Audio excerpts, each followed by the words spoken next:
প্রয়াত হলেন বাঁকুড়ার প্রাক্তন পুরপ্রধান শান্তি সিংহ। আজ ভোরে নিজের বাড়িতে হৃদরোগে আক্রান্ত হয়ে মৃত্যু হয় তার। মৃত্যুকালে তার বয়স হয়েছিল ৭৩ বছর। বাঁকুড়া শহরের মলডুবকা এলাকার বাসিন্দা শান্তি সিংহ প্রথম ১৯৯৪ সালে বাঁকুড়ার পুরপ্রধান হন। পরের বছর ১৯৯৫ সালে পুনরায় কংগ্রেসের টিকিটে জিতে পুরপ্রধান হন তিনি। এই সময় একটানা ২০০০ সাল পর্যন্ত তিনি পুরপ্রধান ছিলেন। পাশাপাশি তিনি বাঁকুড়া জেলা কংগ্রেসের সাধারণ সম্পাদক ছিলেন। মমতা বন্দ্যোপাধ্যায়ের নেতৃত্বে তৃণমূল কংগ্রেস তৈরি হওয়ার কিছুদিন পরই শান্তি সিংহ তৃণমূলে যোগ দেন।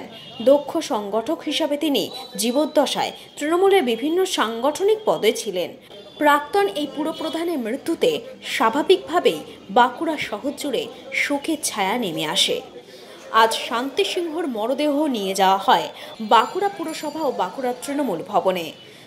দুই জায়গাতেই প্রিয় নেতাকে ফুল দিয়ে শ্রদ্ধা জানান পদাধিকারী থেকে দলীয় নেতাকর্মীরা। পরে লক্ষাত্তরা মহাশ্মশানে তার শেষকৃত্য সম্পন্ন হয়।